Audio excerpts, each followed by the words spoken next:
I'm very excited to be interviewing for the first time on Bad Faith podcast, Chris Alfonso. You might know him by his IG name, Jean-Paul Fartre. Yeah. And you might have seen his clips. I know that I've reposted a bunch of them where he gives a sort of uh, populist, political, philosophical education. Welcome to Bad Faith Pod, Chris. Brianna, thank you for having me. Uh, that's a wonderful introduction. I think you said it smarter than me.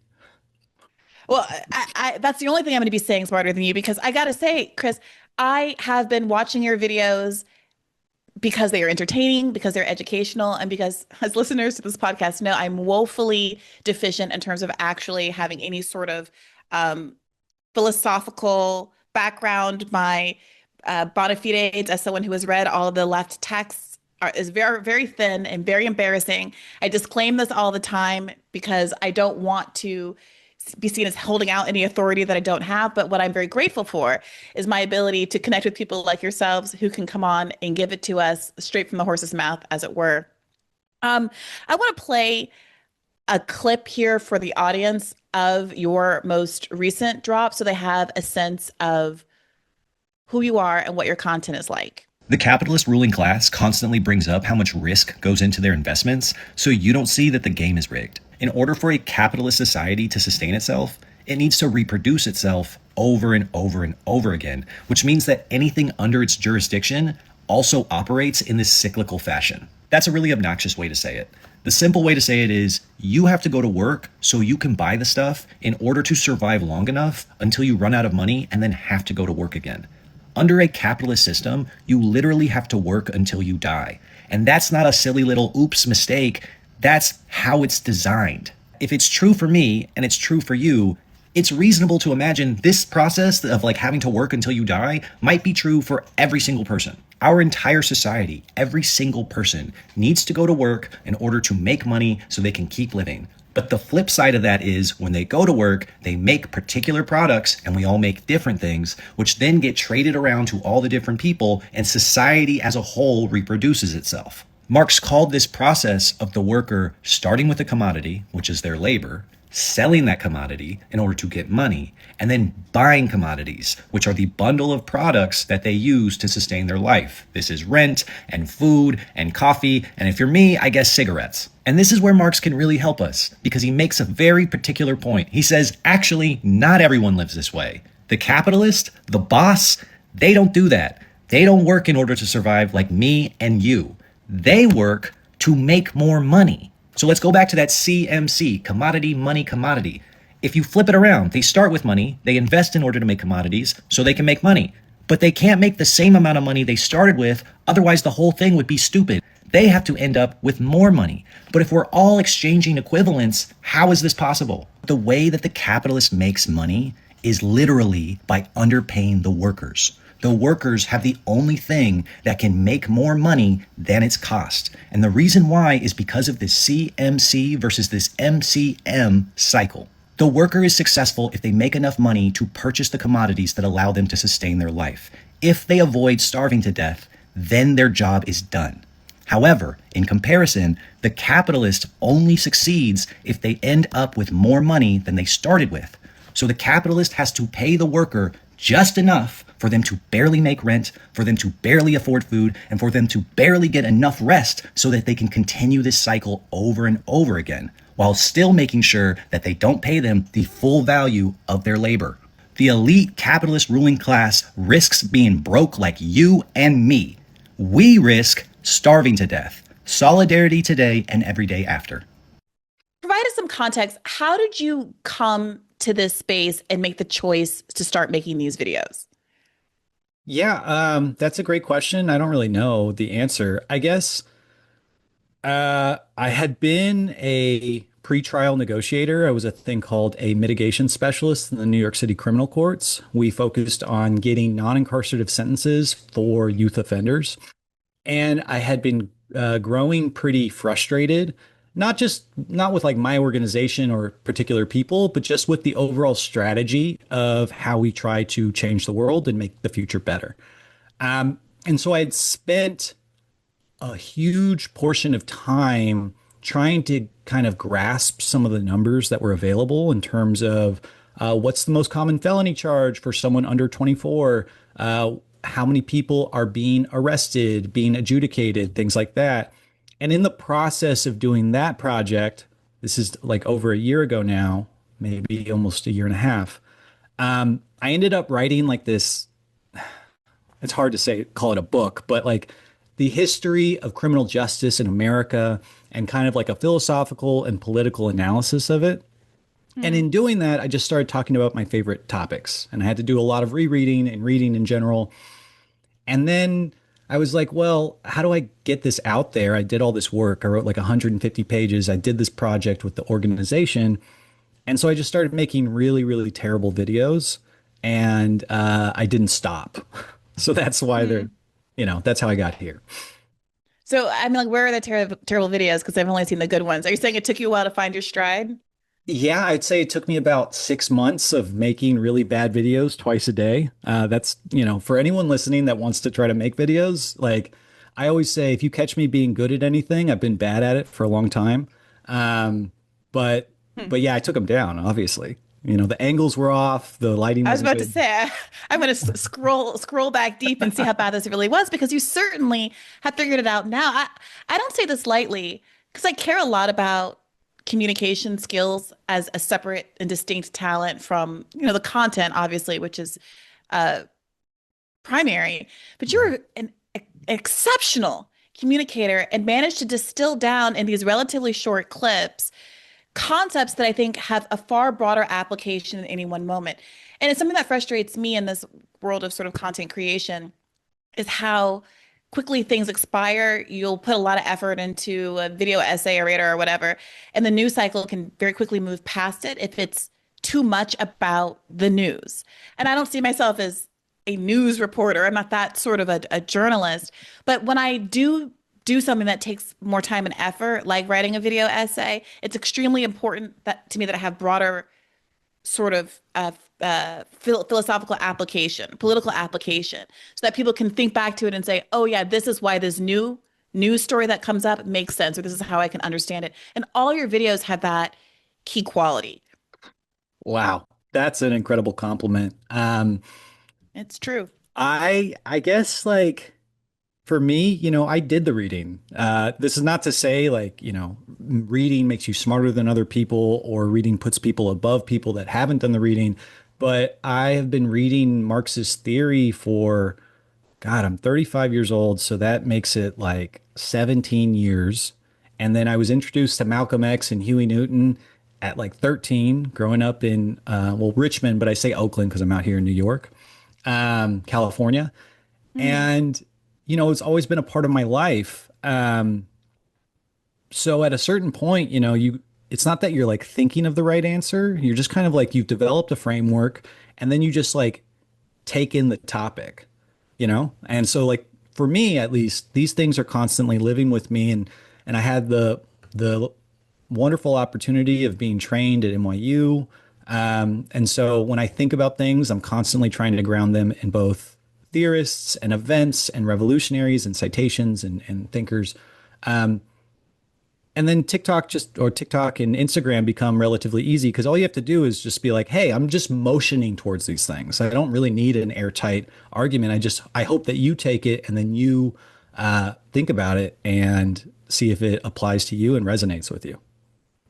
All right. So when I reached out to you, I said, look, Chris, or I didn't know your name at the time. I said, look, Jean-Paul, I Say want the to whole know thing. what Jean-Paul Fartre. How did you come up with that, by the way? Oh, I just, someone accused me of being a postmodernist because of my name recently, and I don't really know what that means. I I was just going to thought it ask. was funny that the word fart was in it. And I guess in a larger way, it's Fair like, enough. don't take ourselves too seriously, even if the things we're talking about are serious. Yeah. So to that end, I said, if you're at all aware of the show and the sort of, you know, episodes that we do, what would you say is missing? What theoretically, what are we missing from our framework of understanding? not just as Bad Faith Podcast, but the broader left as it's trying to negotiate the world around us. So much is happening. Yeah. It feels overwhelming from the perspective of a podcaster to even come up with it. There's constant escalation in the Middle East. There is the ongoing genocide in Gaza specifically, ratcheting up pogroms in the West Bank. There's ICE raids. There's Cuba. There's Venezuela. I mean, it's a nonstop reorientation of global power that's happening right now. Not to mention the domestic realities of. Here's some news stories for you. The enlistment age has been raised to 42. Elder millennials really are living in the best of all possible timelines. And that story coming out concurrently with horrible jobs numbers and stories that anticipate that ages like basically 25 to 35 are going to see the worst employment options in generations, seems to suggest that the way out is going to be through serving in the military in an effort to curb what seems to be an inevitable sort of draft reimplementation. So, as we're trying to understand that, it does strike me as all systemic and interrelated, but we're not fed news stories that way. Yeah. And part of why it seems overwhelming is because these seem like distinct problems that need individual solves. How do you see it all? How do you interpret it all? No, I mean, number one, I'm not going to say that you guys need this. I think one of my favorite books is Notes on Dialectics by C.L.R. James. But he says that anytime anyone's doing anything smart, I'm paraphrasing, but they're thinking dialectically. And that's kind of how I think about it. When I stumble upon something like your podcast, your content, and I hear people being smart, I know that they're doing this. They're seeing the connections, they're seeing the overlaps. But just to, I guess, answer your question in a broader way, it's by design that they want us to think about problems in this distinct fashion, just like you mentioned. But the reality is, once you have a framework and once you see the incentives and once you see the players, right, that are all involved in this larger game, everything begins to make sense. And then when you see new information, new events, new incidents, new tragedies, when they come in, when they get brought in, it's not like it messes up the game board. It's not like someone flips the table, but instead it seems to unlock a perspective that you had kind of already thought, but that was just a little more crystal clear.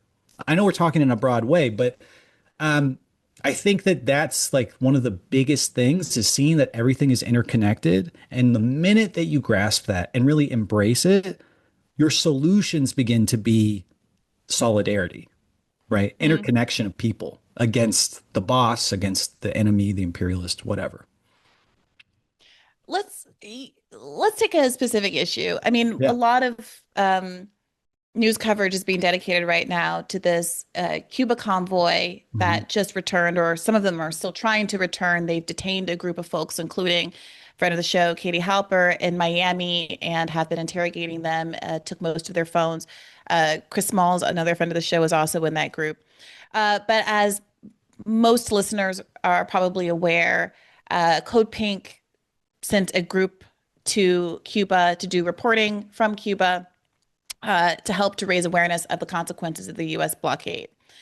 And the right-wing response to this has largely focused on the price of various items worn by Hassan Piker, who also went on this trip, and trying to characterize him as an anti-Semite. Not sure exactly what that has to do with the Cuba trip in particular, but broadly speaking, as an anti-Semite with expensive glasses on, who stayed in an expensive hotel where the lights were on while a hospital did not have power. And Ryan Grimm, who was also on the trip, went on one of these right-wing news outlets and did a really credible job explaining the context of why that happens and why the choice to allow private hotels to have power and fuel is a strategic choice by the US to create a petite bourgeois class that wants to resist the government in Cuba. The Trump administration is trying to end a 70-year regime. It looks like these guys, along with you there, are trying to help it survive. Am I missing something? Wait, they're trying to do what? Trying to help this regime survive. Who is? Piker, most of the people there. I'm wondering if yourself, along with them, are included in that. Yeah, the group that went along brought about 50 tons worth of medical supplies and solar panels. That's right. Medical supplies and solar panels, and a lot of sympathies for the regime that controls the country, I imagine. So let me try to help out your viewers a little bit here. All right. How do you feel about the fact that when Americans travel to a foreign country, in this case Cuba, they are told specifically a list of hotels that they are allowed to stay in another country? I went through it because when I went and stayed there, it was the same. I stayed in an Airbnb. I think if you have, if our country's trying to squeeze, our country's trying to. What do you think of that? I think our country's trying to end a regime that's been torturing people for a very long time, and they don't want to fund it. Well, they don't want us funding it by paying money to a communist-owned entity like a hotel. So if their system of government is so awful, why not just let it fail on its own? Why do we have to blockade them? And how do you think, because they won't leave. They don't have elections. They won't leave power. How do you think the United States economy would do if we cut off fuel for 3 straight months? No fuel has basically gotten into Cuba since the Venezuela operation. Yeah, but I was there in 2019, Ryan, and it was still a horribly impoverished country. But we're cutting off fuel to try and get this leadership out. Get them the hell out of there because they won't leave. They won't have an election. They won't leave. Why do you care about like who's in charge in Cuba? Who elected you to do that? It's such a bizarre. Like there aren't enough problems in the United States here for you to worry about. Like that's another side of it. Really, like I can't even get my mind to a place where I would think it's my call. Like who runs Cuba? Who runs Haiti? Who runs Mexico? Who runs Iraq? Who runs Iran? Like that's a fair Israel. That's a fair criticism. That's a fair criticism, but I mean, do you think it's better for? Do you want this regime to continue to run this country against the wishes of the people that are all impoverished? It's not up to me. I live in Washington D.C. I vote in Washington D.C. elections, and I vote in federal elections. Where do you live? You live in that's fair. But where do you live? I live in New York. And it's not. Why should you vote? Why should you? What do you have to do with Cuba? Well, I think the prosperity of that country that's only 90 miles away from our border can't be a bad thing. And I'm just saying, what I'm asking you is, then why not let them import oil? It's fine. It's not America first. Let's put it there. But do you think that regime should be running the country? Why does it bother you if Mexico sells oil to Cuba? You live in New York. In what world is it a New Yorker's responsibility to stop Mexico from selling oil to Cuba? That's okay. Fair criticism right there. My question to you is, why do you care? Why did you travel there? Why did you? If you don't care, why did you travel there to try and support the regime? I'm a journalist, and the United States is literally killing people. But his one little voice on News Nation or whatever program it was, seems to be very much fighting an uphill battle. So I wanted to get a sense of how you see this playing out and whether you think there's any shifts that are happening in the public understanding of what's going on in Cuba and some of these other crises as a consequence of social media, people having access to different kinds of news stories, and frankly, Gaza having broken a lot of people's brains open to how much they are being fed propaganda in the United States.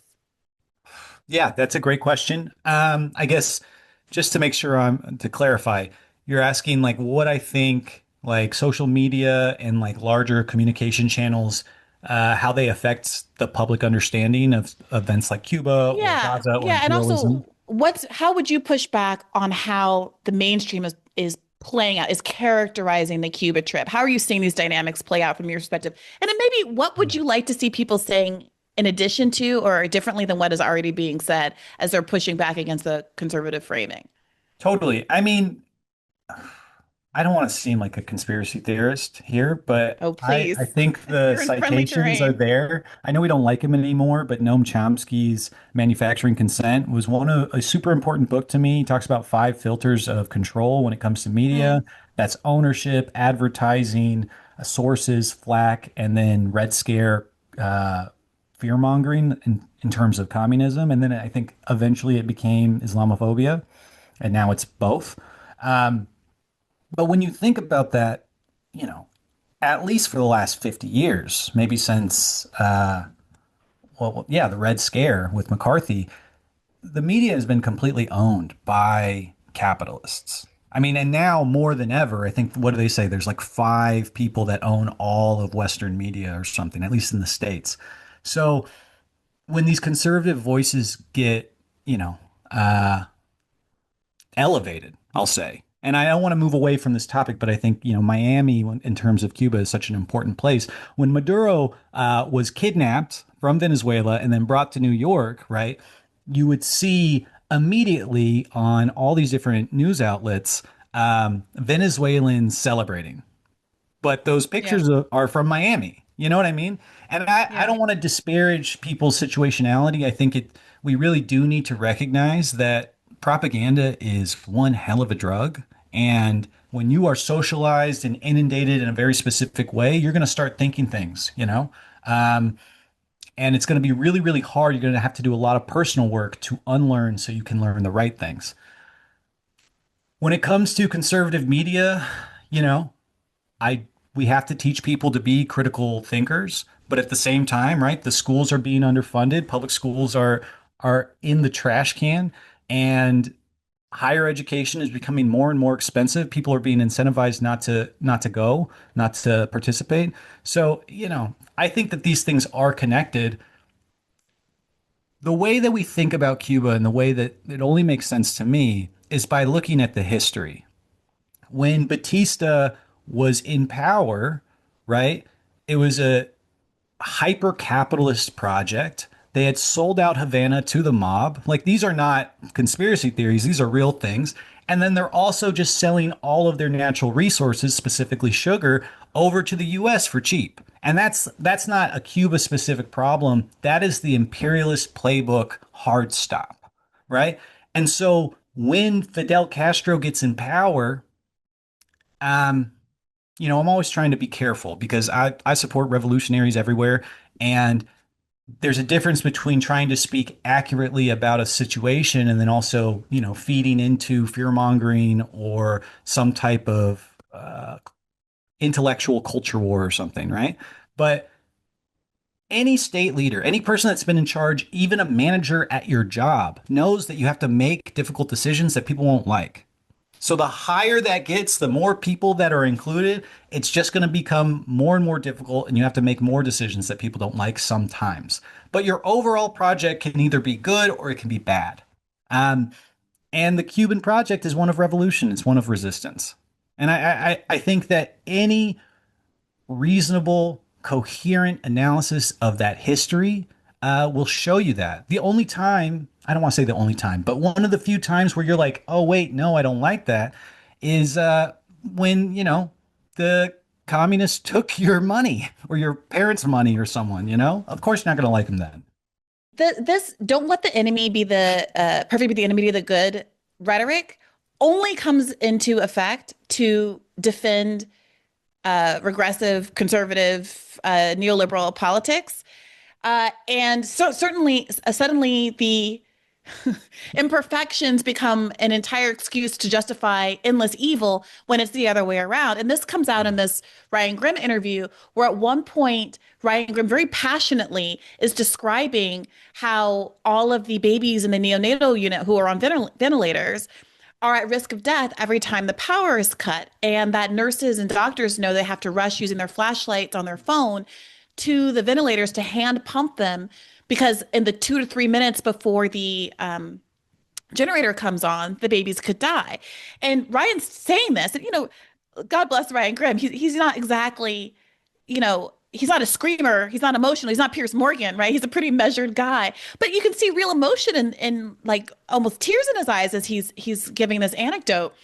And the news host tries to rush him through it, like, yeah, we get it. The babies will die. The babies could die. But have you seen the trash in the streets? He redirects. But have you seen, it's communism is why there's trash in the streets. And it's such a soulless exchange. You would think that even the viewer, the average human viewer of this right-wing, Newsmax, I think it was, of this right-wing outlet would peep the callousness of this in the same way that so many Americans who were indoctrinated into being pro-Israel as a knee-jerk reaction have over the last 2.5 years been like, okay, but like, can we let up? Like, even if I think, Israel deserved to get its lick back over October 7th. This is obviously a bridge too far.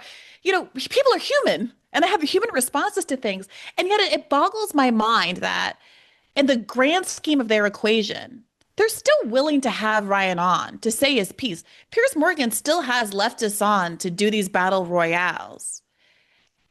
And it suggests to me that they understand that they're getting more out of the exchange than we are. Yeah, I mean, I think that's for sure. I mean, what they want to do, or my interpretation, my reading of that is to build legitimacy, right? Like if you write an essay, if someone's writing an essay in college, you have to refer to some of the oppositional perspectives. Otherwise, you're just kind of preaching to the choir. And then that gives you kind of insurance as you go down through your career and say, hey, well, one time I talked to this guy and this guy and this guy. And I think you mentioned Piers Morgan. I think he's done that. He was like an rabid Zionist for years and years after October 7th. No joke, right? But then I think 2025, he switches up his tune for whatever reason. And then he's like, well, I had these people on, right? So it's more of a, just like you said, a deflection. It's not authenticity. I think there are really incredible journalists. I think journalism is still alive. Obviously, you mentioned a few, but like when you're getting really paid, you're more of a mouthpiece, I think.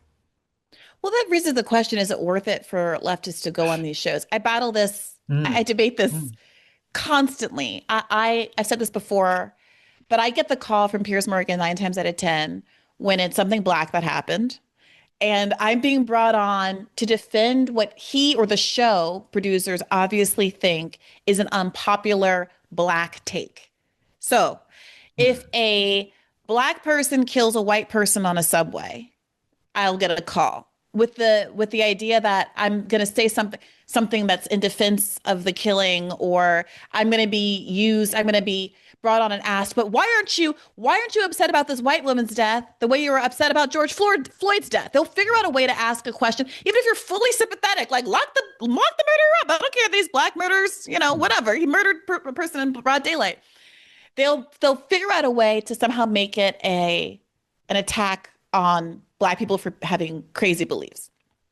Or I'll be brought on to talk about someone I would defend, like the George Penny, Jordan Neely subway killing, where I do think it's wrong to strangle a mentally ill person to death in the subway, but that is not a mainstream position, so I'm still being brought on to defend the black thing.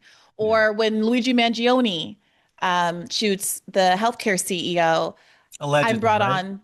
Allegedly. Yeah. They set up. The left is in such a weird position about that, by the way, because you want to,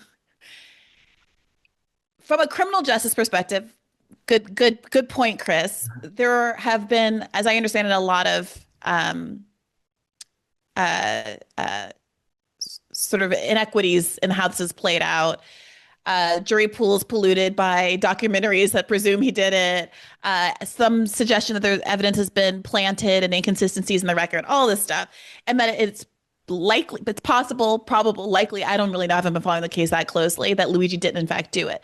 But symbolically, if he were set up, it feels weird because the people who set him up seem to have created the perfect sympathetic figure to stand in for this idea that the healthcare industry is so coercive and pernicious and murderous that, of course, it's going to give rise to a vigilante that is frankly sympathetic because of the asymmetry of the crime between Luigi versus United Healthcare, right? Like, you don't have to condone vigilante murder to say, well, the real question is why he was driven to this point. So if it was a setup, it's like, why do you set it up to make him the most sympathetic figure in the world? So that when I am brought on Piers Morgan to debate this, which I was, it was very easy for me to play to the audience. Like, I understand that everybody here on this panel who's a billionaire doesn't like this, but for those of us who have been without health insurance in our lives, the real question is, why does Brian Thompson get off the hook?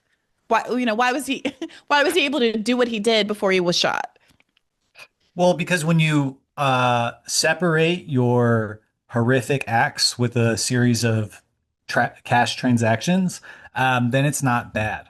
It's not crime, you know? Yeah, I mean, I'm sure this makes you crazy as a, sorry, I'm sure this drives you mad as a, gosh, there's really no synonym that isn't Believe me, I use it at work too. mental health implicated. It's Trying, not a problem. okay, I'm sorry. I'm trying to be sensitive to your actual job in the mental health space. My mother's a psychologist. I should do better also. Um, Well, I'd I'm love sure to it is just frustrating. Go ahead. no, sorry. I just to your point, right? About like, oh, all of these billionaires are upset, but the people aren't, and what's driven them to these things, right? We were talking about propaganda earlier, and now we're talking about like, I guess, how we acknowledge crime. When I was working in the courts, I had a very good friend. I'm not going to use his name, but he had done 7 years upstate for selling heroin, and I think he'd even gotten let out early, but he might have been sentenced to 15. By the time I was friends with them, I think when we first started being friends, this was just when McKinsey, the consulting group, had been fined, I think it was like $600 million for their role in the opioid crisis. Not a single person went to jail. Now, I'm not forgiving drug dealing, right? I think drug dealing does destroy neighborhoods. Obviously, different people are brought up and need to do what they need to do to survive. But hopefully, in the communist future that I helped build, we won't have drug dealers. But if we're going to get mad at someone, we have to think about the scale of their impact. And obviously, in our society right now, I hope people are following along what I'm about to get to. You hurt what, 30 million people? You get a slap on the wrist. If you hurt 1,000 people, you could get locked up for life, right? And that's the Yeah. world that we live in because we've criminalized poverty. Yeah. I do. It doesn't surprise me that you have a sort of background with the criminal justice system. I know I'm supposed to call that something else also. Alec Kirkatsanis is always reminding me.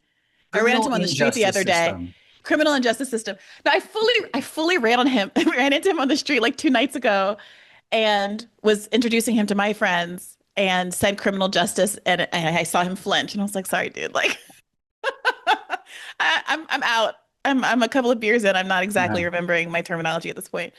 But it doesn't surprise me that you are so persuasive and engaged in this work, given your professional background, because my experience has been anyone who comes close to the court system is deeply radicalized by it for exactly this reason. And even the public framing of public defenders, like the way they're portrayed in fiction and shows like cop shows and stuff, they're bumbling idiots who are bad at their jobs, but we're kind of happy they're bad at their jobs because they represent bad people. And we get a noble DA who's usually the one we're rooting for in these shows. I mean, if you were to play uh what's the Steve Harvey show where you have to guess? Family Feud. If you were to play Family Feud and poll 100 Americans as the first words they say, what they think of when they say public defender, you're going to get a lot of negatives. Yeah, I mean, I actually made a reel on this exact topic, opening with that exact line. It's totally right. It's totally true. Really? And the reason why they do it is because they don't like they don't like public services. And when I say they, I mean capitalists, right? The elites, they don't like public services. They don't want things that are free. They would prefer to privatize all defense attorneys, right? Because that means that, guess what? If you can't afford a defense attorney, you're going to jail. You're going to prison. And the people that can't afford it won't. So everything is this battle of rich versus poor, and every political event or social frustration, whatever, upheaval is all about the divide between the rich and the poor. I mean, on some level, I go back and forth about this. On some level, it's like, yes, that's right. It's obvious. God bless Bernie for giving us this language, or at least exposing so many more millions of Americans to this language in the course of his 2 presidential campaigns. On some level, I almost resist the leaning into persuasion and if we just do enough TikToks about this will save the world, because it does feel like we've sufficiently persuaded people, right? Like, I think that polls suggest that on the issues we're winning. And that makes it almost more despairing to me. Well, So, like, when I said that, I mean, like, Medicare for all, stop the war in Gaza, stop the blockade on Cuba. Like, these are not things that, the American first right doesn't want these things to be happening either. Raise the minimum wage. I mean, these are populist ideas. And so, to me, to the extent that persuasion needs to happen, it has to come along the axis of, like, why is our two-party system not allowing these things to happen? And what do you have to do to get us out of that loop? yeah, I mean, I guess I agree. By and large, everyone, and when I say everyone, I mean, I don't know, 99 out of 100 people agree almost always on the same things, right? Universal healthcare, universal education, we want good transportation, we want shelter, we want food. Like, no one doesn't want those things. I shouldn't say no one. People get on me online all the time about not being exact. But Oh boy, yes. most, Very few people don't want those things. very few people don't want those things. The problem, I think, in the current era is, and I'm not pointing fingers at anyone here when I say this, it's a difficult thing to do, is that we do not take responsibility for changing those things. And that's why people do get mad at electoralism, because they think they're kind of passing the buck over to like savior politicians or something, right? You can even see it with the kind of hero worship that's surrounding Gavin Newsom as he prepares for, I don't know, a presidential campaign. But my heroes, the communists, the black liberationists, Grace Lee Boggs, CLR James, whatever, they say that we have to take on the responsibility of building the future, right? And that's the exact opposite of the kind of world that we've been socialized by the last decade and a half. I'm sure you remember this phrase, but it's not my job to teach you, right? That was like very, very Oh common. yeah. And you know what? When it comes down to it as an individual, it's not your job to teach anyone. We're all suffering under the heel of capitalism. So if you want to just take the day off and figure out how to survive one more day, I say kudos to you. But if you want to build a better future, if you want to commit to making sure that your children and your children's children have like a world that they can like survive in, that we're not all burning to death under like climate disaster, then you have to take on the responsibility of changing the future for the better, because if you don't do it, then who will? Right? The only thing you have control. Yeah. Go ahead. Just going to say the most insidious part of that line of thinking was it was often leveraged as a sort of protecting Black people from having to engage with racists or something. So it was, in the Obama peak woke era, it was, it's not, I shouldn't have to do the labor of explaining to you why racism is wrong. And I'm like, well, okay, but you're the one that is hurting from racism, right? Like, just to be clear, you're right. No, it's nobody's job, but it was leveraged by a certain genre of liberal at the time who purported to want these changes to protect themselves and their communities. Yeah. But then the presumption was that, I guess, we were going to turn over the reins to well-meaning whites who were going to talk to their own people, which, yeah, everybody should proselytize to their own communities. But to be clear, I'm the one with the vested interest in, people not being anti-Black or, misogynist or whatever identity I have. And it always struck me as sort of self-defeating. Self-defeating, and also they're not going to do it right. Right? Like, I mean, like if you really think about the problem, what do they say? If you want something done right, do it yourself. Like, if you leave it up, let's just say you leave it up to well-meaning whites, and these are the wellest meaning whites, right? Like, they're not going to do it the way that a Black woman who's been socialized as a Black woman, lives every minute of her life as a Black woman, is going to teach someone about race. Like, well, this is how you get Robin DiAngelo. You can't have it both ways.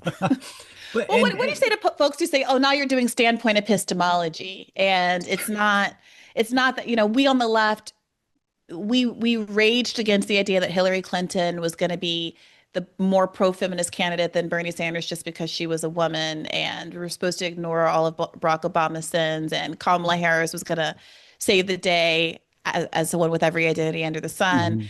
What's your response to someone who might have a knee-jerk reaction to to the framing that a Black woman should do it because the Black woman is going to be better at it? I mean, we're talking about different things. Running the country, being the world's greatest war criminal, or teaching people about racism, I think are two different things. Um, I would say it's a great question, and it's tough because when we speak together, me and you, right? We are talking from my standpoint to your standpoint, but the audience exists outside of this, right? And they take in their own experiences, their own understandings, their own knowledge. And so there's like this huge nexus of how people are communicating and what people are hearing and what they're associating with in their own lives. You and I, by virtue of speaking together, kind of can get what I'm referring to when I'm being hyperbolic or when I'm being accurate, specific, and literal. Like there's a vibe here. But the further away you get from the communication, and now we're just talking about communication, but you brought up standpoint epistemology. You know, you're going to have this like loss that's happening, and people are going to redirect whatever is being said towards their own personal vantage point. So I don't know if that really answers your question, but it's just kind of like, I guess I'm circling back, but part of the reason why I wanted to make videos in the first place was because I thought I was really good at this. Me and you, one-on-one, we're talking about things. You're asking me questions, I'm asking you questions, and we're sharing information and then guiding that towards class warfare, right? I kind of took us on an aside, but I just think that generally, like, you're always going to be able to find the needle in the haystack, a reason why generally this thing that makes sense doesn't make sense. But we would have to talk about that directly. Like, why does I have a hot take. I have a standpoint epistemology hot take that Okay, I've been go ahead. workshopping for the last 45 seconds. I think sometimes the problem with standpoint epistemology isn't like standpoint epistemology itself. Mhm. It's the fact that it's not specific enough and that people have lots of standpoints. So, for example, during the era in which standpoint epistemology fell out of favor with the left because it was weaponized, identity politics, let's call it that, were weaponized against left candidates who happen to be white, who I would argue whose politics much better benefited the marginalized groups that everyone was pretending to care about, is that you would get a wealthy Black person, for instance, who had very little like shared identity with the so-called marginalized group, standing in, substituting their interests for the interests of the group. So it was some writer at the Atlantic or whatever who was telling you to vote for Hillary Clinton as a Black person in a way that was very persuasive to liberal whites who very much wanted to be on the right side of things, but whose interests were completely divergent from working class people of all races, including the Black people that they were getting their sort of rhetorical power from. And when I have written about the weaponization of identity politics in that context, I've been very clear to say the identity isn't the problem, it's the weaponization of the identity is the problem for exactly that reason. Because we would never say, as the left, we are very quick to dismiss standpoint epistemology or like identity politics. But we don't do that when it comes to working class people because we have an understanding that there are some identities that are informed and rooted in materiality and instructive for our purposes. And that should, in fact, drive our politics. And where we get into problems is where race becomes a stand-in for class and then becomes a way to co-opt arguments against the interests of the working class and poor as groups.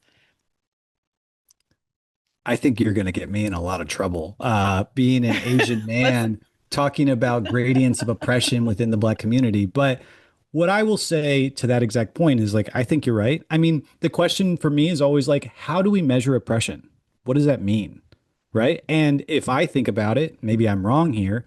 I would love to be corrected. But when I think about oppression, oppression is measured in rates of incarceration, housing rates, access to food, access to healthcare, access to employment. Right. Those are all economic issues. And what we see generally, even though race itself is a very ambiguous concept that is vulnerable to change over time. Right. I had a friend of mine, just as an aside, once say that like what was included in light skinned has evolved massively over like the last 30 years. You know, people that would be dark before are now light skinned. I So have observed this. It's very odd. I have some I have some friends and I listen to, black podcasts and stuff. And I have found there's like a kind of funny, there's a lot of comedic value to be gotten squeezed out of these like kind of light skin, dark skin war Mhm. debates on the Mhm. internet and Mhm. Drake and Kendrick and like it's all very inflected. And I have noticed this creep. And it's very, I don't know, it's just very weird to see a medium brown person being debated in these terms. I'll leave it there before I get myself into trouble. It's Yeah, I very think weird to leaving watch it this there. creep. But if you know, you know exactly. And Yeah. so I guess the point here is to say that if we don't assume that race is a thing, right? Not like it doesn't exist in the real world or socially, people are treated differently because of their race. But when we say real, I mean, like, I don't know, like a biological fact, right? It's more of a way that people socially categorize each other. If we assume that it's not a real thing, then the ways that it kind of represents itself in the world, the way oppression represents itself in the world, is in the disparity between different groups and their accesses to resources. So by the thing that I always say, because a lot of times people are like, oh, you're a class reductionist. You don't care about feminism or black liberation, which, I just want to say clearly now that's not the case. The way that you disproportionately, right, help the groups that you want to help is by affecting, class struggle because those people are oppressed. And by virtue of being oppressed, they are disproportionately lacking. Yeah, I mean, that's so key and so obvious, and yet, let me ask you about this. Mm-hmm. There's a lot of discourse around an article that was recently published in The Atlantic by this Canadian guy named Jesse Brown. I don't know if you've caught this. It's called Canada's Polite Pogrom, subtitled Is National Tolerance for Zealotry Purging Jews from Public Life? And it is his account of how anti-Semitism has become an increasingly intolerable force in Canada and marginalizing Jewish voices. And the anecdotes that he offers are largely Zionists who have faced not really even institutional pushback, but sort of social pushback within the context of their institution, say a professor feeling like there's hostility to Zionism from students and choosing to quit. It's very reminiscent of the cancel culture waves of the 20 teens, where if you scratch the surface, a lot of the cancellations were people not liking that their students no longer believed with their take and therefore left to start a podcast a la Jordan Peterson, right? And so he's getting dragged for filth. And as I'm watching the back and forth and how the people who are criticizing this article are, of course, being characterized as anti-Semitic for not being sufficiently worried about the rise of anti-Semitism, I found myself thinking, want to switch places? Would that I could wake up, not me, obviously I'm fine, but would that Black people, broadly speaking, Yeah. could wake up as marginalized as Jewish people in the Northern Hemisphere? Now, that's not to say that anti-Semitism doesn't exist and that synagogues don't get shot and that things don't happen. It is also true that concurrently, who was the fellow that walked into the supermarket in Buffalo, New York, and shot 20 odd Black people a couple of years ago? How 2 million people, largest prison population in the world, in the United States of America, what, 50% Black? I think it's 44, but yeah. 44. Okay, sorry. I was speaking to an expert here. I mean, that's the dynamic. And I don't mean to, I'm literally doing Oppression Olympics. So, I don't think, look, first of all, I'm going to say you're having me grade who's blacker first, and now you're having me talk about anti-Semitism. So thank you for that. No, I think you volunteered yourself into the colorism conversation. That's right. Sir. You can't put that one on me. But when it comes to anti-Semitism, one, I think that Israel as a national project benefits from anti-Semitism growing, right? Yeah. Israel as a genocidal project wants the Jewish diaspora to be attacked, right, in order to justify the reason, right, the mission statement of the state, which is that Jewish people need their own state because that's the only place that they can be safe. So just to kind of preface all of this by saying anti-Semitism, if it is on the rise because Israel benefits by it.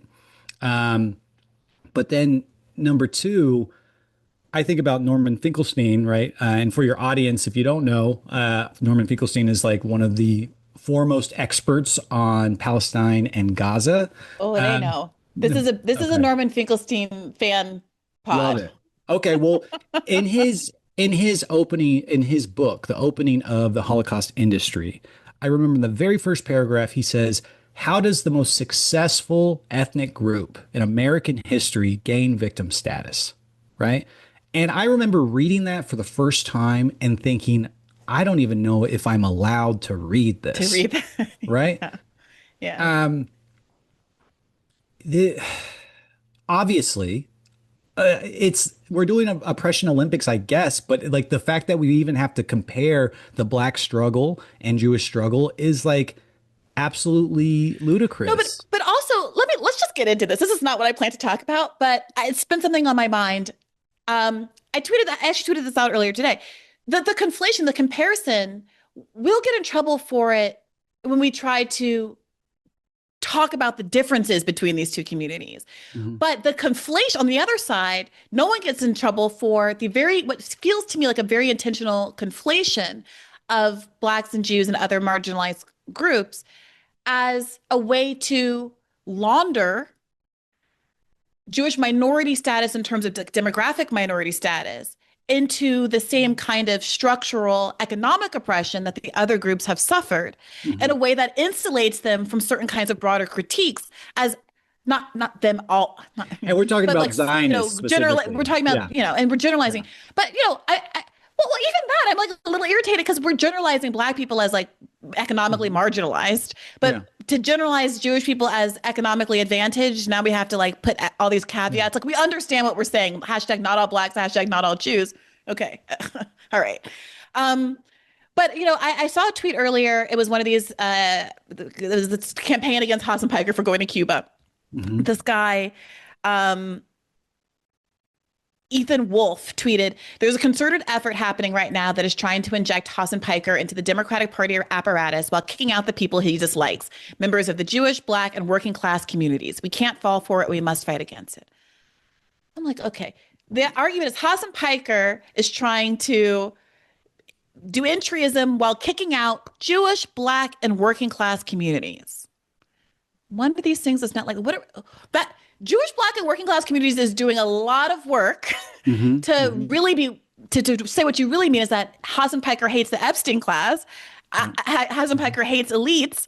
Hassan mm-hmm. Piker hates Zionists, right? Yeah. But there's this, what feels like, now that I'm reflecting on it, a long-standing effort to say, no, we're all minorities together, we're all the same. And this came front of mind to me because I was recently watching the show How to Make It in America for the first time. Are you familiar with the show? Yeah. Oh, he's culturally literate. I love that. Okay. So for people who didn't watch it, I didn't watch it until just now, but it was a show from the 20-teens that had this actor, Brian Greenberg, who I really like from this other movie, with Meryl Streep, but it's neither here nor there. It has Kid Cudi in it as one of his pals, one of his friends. And the conceit is it's him, Kid Cudi, Black, obviously, and this Latino friend of his. They're like a trio in New York, and they're trying to start a company that makes apparel. Jeans. It's such a 2012 sort of way of thinking about the world. Also, they're like, if we just start a company and do our branding right, we can all be millionaires. Like that's the way the world seemed back then. Like if you just had a good Instagram post, you can be famous. Like, I mean, this is like such a weird reference because we're talking about a show from 15 years ago, but I remember watching that and I liked it, but it was right around, I think, the Entourage era. And because there was so much fashion stuff, I felt like some producer was like, we can't make this too gay, so we have to inject this like gangster element into it, right? There Yeah. was like this whole gangster subplot that I was just like, what is going on in this television show? Yeah, wasn't it? Isn't like Luis Guzman is Yeah. the Latino guy's Yeah, that's gangster right. uncle who was like a level threat to the, but isn't really because it's like he's your uncle. He's not really going to kill you, but he's just there to rough you up every now and again to make you seem gritty and cool. But here's the point. Here's why I bring this up. In the show, the main Jewish character, whose name I think is Epstein, by the way, Mm. his name is Ben Epstein. uh, they don't try to pretend like he clearly is more affluent than the rest of them. He is asked to ask his parents for money. He doesn't want to do it because of the interpersonal dynamics of it all, and he wants to go it on alone. But he clearly has money and resources. They find themselves in pickles like, if we can't come up with $500, we can't make our gene prototype, and everything's going to go to hell. But he like just won't ask his parents for $500, and instead like the gangster is like almost getting himself the Latino's almost getting himself killed by his gangster uncle to like fleece $500 from somewhere. There are all these really contrived scenarios that kind of dance around the economic advantage of the Ben Epstein character while working overtime to be like, oh, I'm one of the guys. Like I'm in with you. Like we're all marginalized. And it becomes really explicit. Here, I'm gonna play some clips. I have to just show you what I'm talking about. I've been dying to talk about this. This is not relevant to anything. But I'm working on a theory here. Here, I just put it in the chat. Okay. Here's my evidence. Yossi. That's an Israeli name, right? I think so, yeah. Are all Israelis Jewish? I don't know. That's your motherland right there. How you don't know about your own peoples? My Reconstruction is Jew. The Upper West Side is my motherland. I'm just trying to get a read on this dude. You don't think it's a conflict of interest that he's working with his wife? Okay. Do you remember this? The context is they're having to work with this Israeli producer who's gonna like produce all the clothes. And this scene felt to me like that's the main character, Ben Epstein, played by Brian Greenberg, and his Latino friend, Cam, I think is his name. And there's all this like distancing. No, I'm one of you. I'm not. Like, I don't know about Israel. I'm from New York. Okay, you're not sold yet. Wait a minute. Let's play another clip. Hey there, Benny Netanyahu. What is going on? Okay, I see your facial reaction. For context, that was a third friend of theirs who calls up Ben Epstein and refers to him with zero context. I promise there's no additional context as Benny Netanyahu. Okay, soft normalization of Zionism, not a big deal. Okay, fine. Let's go to, wait, is there another clip in this? Okay, maybe I'll leave it there. Here's my takeaway though, because there's a lot of this with the whole show. And when I reflected on it, it felt like, because I know a lot of, there's like a type of, how do I say this? You see it in music, you see it in the interest of a lot of different kinds of ethnic groups kind of absorbing hip hop music as a way to express their own outsider status and culture. But in this show, in the way that I've now noticed a pattern, it feels like there is a purposeful effort to conflate. In this show, it's like so obvious, conflate Latinos, Blacks, and Jews as having similar sort of social economic trajectories in the context of this New York landscape. To invisibilize the obvious privilege of the Jewish character, and for the purpose of insulating against any criticism about what that power might be doing, either domestically or in Israel, in Palestine. Is this too much? I don't think it's too much. I mean, I think you're onto something, but I also think that this kind of point is like super old. I mean, I remember reading the autobiography of Malcolm X. And when he is talking about obviously Black and Jewish relations, and he's not always so kind about it, right? Verging on anti-Semitism himself. this is a classic thing. It's like, who had it worse, black people or the Jews? And this is like a way that it was framed since the Holocaust, I think. This is like a very common talking point that I grew up, well, like when I grew up around and in the black community. Like, this was a major talking point that like everyone thought about. And I think it is important to think like, why is that the case? Again, referring back to the Finkelstein quote of like the most successful ethnic group in American history. Again, I just want to make it really clear now. I don't think you're doing this, but for anyone listening, like there's obviously a difference between Judaism and Zionism, and the actions of states are not necessarily the actions and beliefs of all people that live in those states. Just like I am not responsible for the actions of Donald Trump, although I do take responsibility for trying to change the future. I want to give leeway because I have many Jewish comrades. I think I hope I'm not disclaiming too much. This conversation is always difficult because I think you're right. You made a point earlier. You're like, look, when we say the word black, it's almost like sometimes synonymous with oppressed, with poverty, right? Then why can't we? Which is exactly how people are able to weaponize, affluent blacks are able to weaponize that. Yeah. As the way that we were talking about earlier, right? Yeah.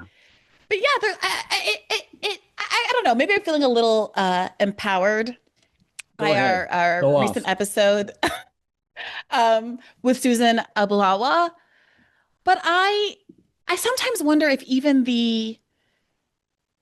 our desire to be our genuine desire to not conflate Judaism with Zionism and to not direct untoward harm toward members of the Jewish community. Like our genuine desire sometimes is being weaponized against us and constraining our speech and our advocacy for the thing that we actually believe in. And that's something that I've been wrestling with since the Susan episode, because, if you were to ask me, do I choose to refer to Zionists as parasites? No. Like, I understand the historical risks of calling any group of people using dehumanizing language for any group of people. When I listen to Susan talk about how as a child, her cousins were forced by IDF soldiers to spit into each other's mouths until they were allowed to proceed home. And the idea that I would tell Susan, having had that experience, that there's anything that she can't call an Israeli soldier, that feels to me to completely miss the point. Yeah. Okay. There's this. Yeah, go ahead. Well, so I think we're now having multiple conversations at once. I think what you're saying is very, very important. The way that I think about it, right, is I'm trying to think of the right word, but fem pessimism. Have you heard of this? No. Right. This is like fem pessimism is like, it's a new word for like man hating, right? And it's used specifically at women. Fem pessimism. Yeah. I'm very familiar with that. Perfect. I've heard it called heterofatalism. Heterofatalism is another way. And men deserve it. We deserve it. Yeah. Sure. Guilty. Lock me up. I'm sure that you've seen somewhere, right? Yeah. Where a woman is like, man, I hate when men are like X. Sure. And then some guy inevitably goes, not me, or not all men, or blah, blah, blah. Right. But the right way to respond to that as a man, I'm letting you guys in on a secret, guy, is just to be like, hey, if it doesn't apply, let it fly. If it's not you and you know that, then just like it makes sense, right? And so that's the way, like when we really truly are trying to understand each other, that's the kind of attitude I have towards any of these topics. I mean, because I agree with you. I mean, if you're in Gaza, you're being bombed, your whole life has been destroyed, generations of your life and all the future, right? I don't want to say all the future, but a lot of it. I always want to give room for revolutionary optimism. But if you have certain negative beliefs about Israelis, like we should not only like accept it, but we should expect it, right? Like it would be insane to think that someone wouldn't. So I don't know. You're putting me on the spot. I didn't think I was going to be talking about this, but Yeah, it's tough because I will also say that even as I was reflecting on the episode with Susan, the okay, this reminds me of certain conversations we have in the context of free speech, where there's a way that, yes, ideal from an ideological perspective, I believe in, being more of a free speech maximalist, but also I understand that I kind of have to take that position as someone who is relatively disempowered in the system. Mhm. I'm gonna defend the censorship of the Hunter Biden email, laptop disclosures, because I know that mostly what gets censored is from the left. I'm Mhm. gonna, Yeah. I'm going to not denigrate the value of the Twitter files, because I know ultimately those are the kind of disclosures, or people who facilitate different kinds of disclosures that I might think are of more sort of journalistic value from my own political perspective. I don't want those people to be cracked down upon Mhm. or threatened with an audit or the kinds of things that Matt Taibbi was threatened with, right? Mhm. Mhm. It's a kind of defensive, self-protective position. Similarly, I don't want someone to take these feelings that I'm having about Zionists and Mhm. say, well, it's okay for me to be bigoted toward Black men because Black men do this percentage of crimes. Sure. Da, da, da. Now, I would argue that if you want to run the numbers on what percentage of Black men do violent crime versus what percent of Zionists, uh, you know, openly endorse the actions of their Sure. government, throw Mhm. parades for rapists in the street of Israel, and themselves have served in the IDF as a part of their mandatory conscription. Let's run the numbers. Mhm. But I am, for obvious self-interested reasons, reluctant to get into that game. So I'm very much just working through all of this myself. But what I do know is that there's a lot of rhetorical power in how they keep framing things. So let's come back to this Mhm. Ryan Grimm Mhm. exchange. Okay. The journalist converts, the news host converts America's blockade is killing babies into okay, but there's garbage on the street and that's because of communism. Piers Morgan converts 200,000 dead Palestinians into, but does Israel have a right to exist? Liberals convert Biden and Harris litigated the genocide. It's Mhm. their genocide. They didn't stop it. And you want me to vote for, and you want me to vote for Kamala without any assurances that she's going to break from Biden but isn't Donald Trump worse? And all of these rhetorical maneuvers are very effective at getting you to not be talking about the thing that really matters. And similarly, even though intellectually, morally, I might agree, no, you shouldn't call people parasites. I also know from experience that is only no one cares that Zionists call Palestinians parasites all day, every day, and also treat them like parasites and are actively exterminating them. And I don't want to necessarily buy into the game that now we have to say for even Stevens, we can't Mhm. call anybody parasites. Yeah. Similarly, I've been on the receiving end of an argument about how, oh, it's the Haitian Revolution, but what we should really be talking about is how sad it was all those white people got killed. So how do you protect your own sort of moral values? Which is, no, I don't think we should talk about people like parasites, sure, with not falling into the trap of, does Israel have a right to exist? Isn't it bad to kill white babies during the Haitian genocide, the Haitian Revolution? I mean, as a Isn't person with isn't Donald Trump worse than Kamala Harris? as a person with the Haitian Revolution tattooed on my rib cage, that is a crazy. If I ever heard that in person, I don't know. It would blow me away. What do you mean, white baby? What are you talking Maybe we'll about? insert the clip. Yeah, maybe. But yeah, I agree with you. I mean, it's not to say that I don't agree with you in terms of this language and we shouldn't be policing each other because we should be focusing on larger issues. I guess bringing it full circle, and I think we've been touching on this just a little bit over and over, and it really is the thing that is overlapping all of this. Our enemies, and by our enemies, I mean wealthy capitalists and imperialists, have all the resources, they have all the power, they have all the connections, they have all the military infrastructure, they have everything so they can play this game. They can do the thing and then point at us and be like, why are you doing that thing? So, I mean, you keep asking me kind of like, well, why is it like this? And it's like, well, because the DNC is, controlled by capitalists. Obviously the GOP is controlled by capitalists, and the media is controlled by capitalists, and the jails are controlled by capitalists, and the American and Israeli government are controlled by capitalists. And, as long as we're fighting each other over what's okay and not okay to say, and at this point, I hope people hear it. I'm really, really agreeing with you. We're not recognizing that the capitalists own the entire, board game. And so what does that mean for us, both as sort of communication strategists, if you will? Well, oh yeah.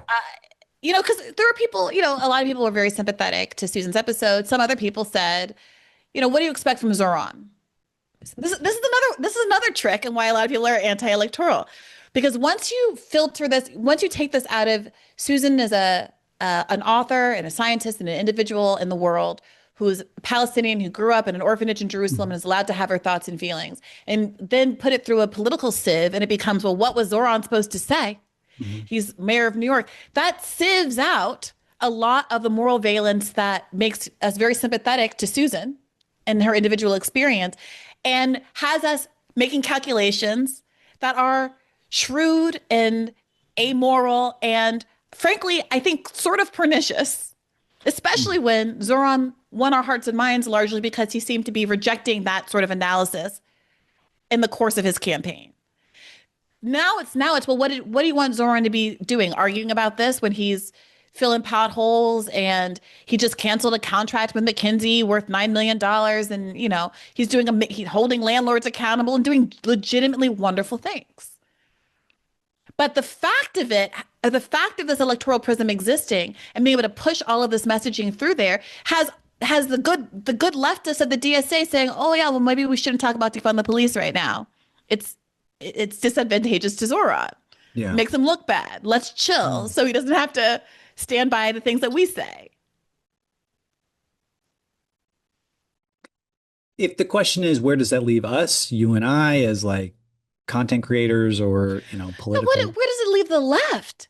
Oh, the left. Is what I just described an argument to say we shouldn't invest in Zorans at all? As much as Zoran can and is doing good work, we should be clear that his project is not ours, that he is not a quote unquote DSA candidate or whatever. He should call himself not a social, whatever, and we should not be so invested in our energy should not be going there.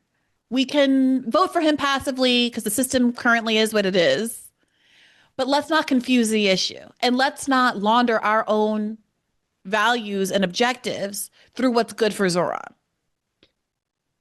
Yeah, I mean, generally, like, maybe people will be upset about this. That's how I think about it. Like, I like Zoran. I think he's a personable guy. I voted for him.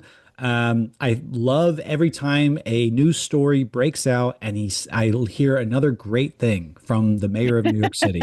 And there's been a bunch in a way that I have not felt in politics maybe my entire life, right? And real things, not just like symbolic things, but real things. Filling potholes, you mentioned that's a real thing that affects millions of New Yorkers every day. But at the end of the day, I hope people recognize, you know what, have an opinion, like him, don't like him. The only thing that matters is, are you in an organization? Are you joining? Are you actively trying to fix problems in your communities, whether at a local level or a national level or whatever? Do you know real people you can hop on the phone with and try to change things in your real life?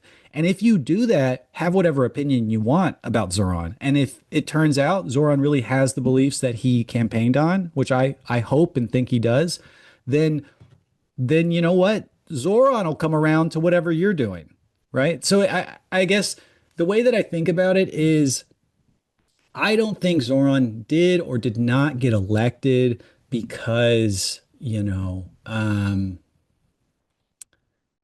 people were like caught up in the image of his campaign. I think he got elected because he promised to do real things for real New Yorkers. And there's so many real like people that are struggling than there are people that are against someone arguing and fighting for those issues.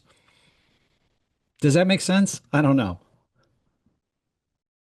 Let me ask you this. You work and have worked in the, with public defenders in the criminal injustice space. One, I think, of the more substantive criticisms of Zohran Mamdani has been in keeping Jessica Tisch as NYPD commissioner.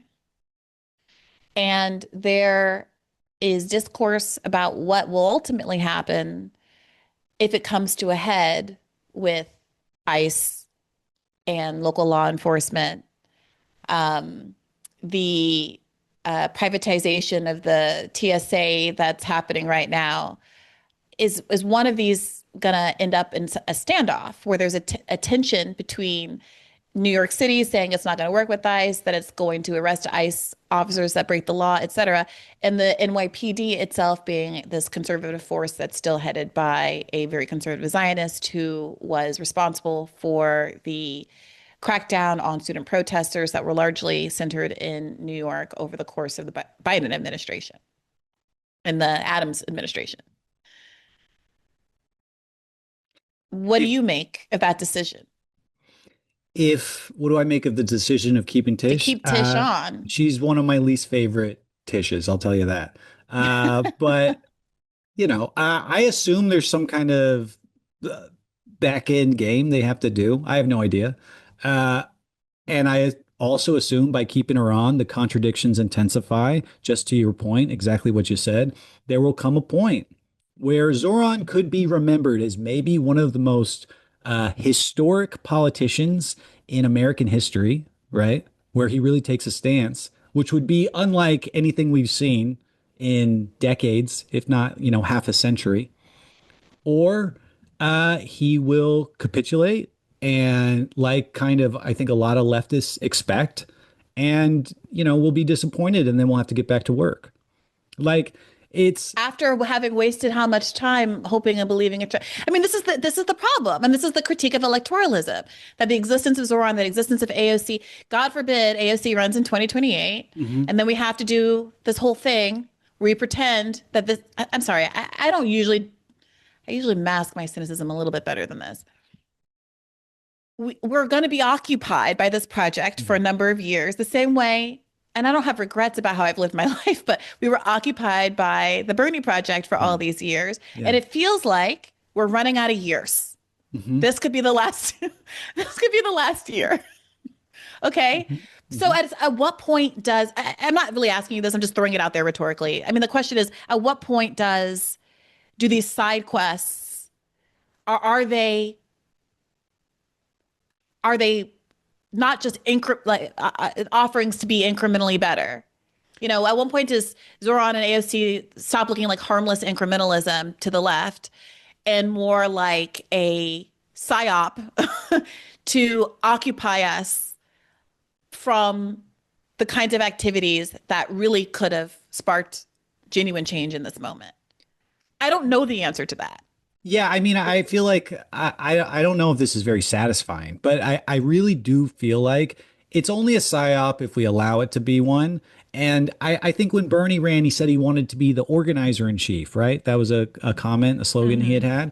And what we need is just like a group of people organized that could have an organizer in chief. And so when I think about people engaging in politics, and I think people are more invested, at least like an intellectual level, than I've ever seen, or at least in my personal experience, what we need to do is take that next step, join an organization, try to get involved in things like tenant unions or unionize your workforce, or get involved with the DSA, the PSL, whatever. It doesn't matter what it is.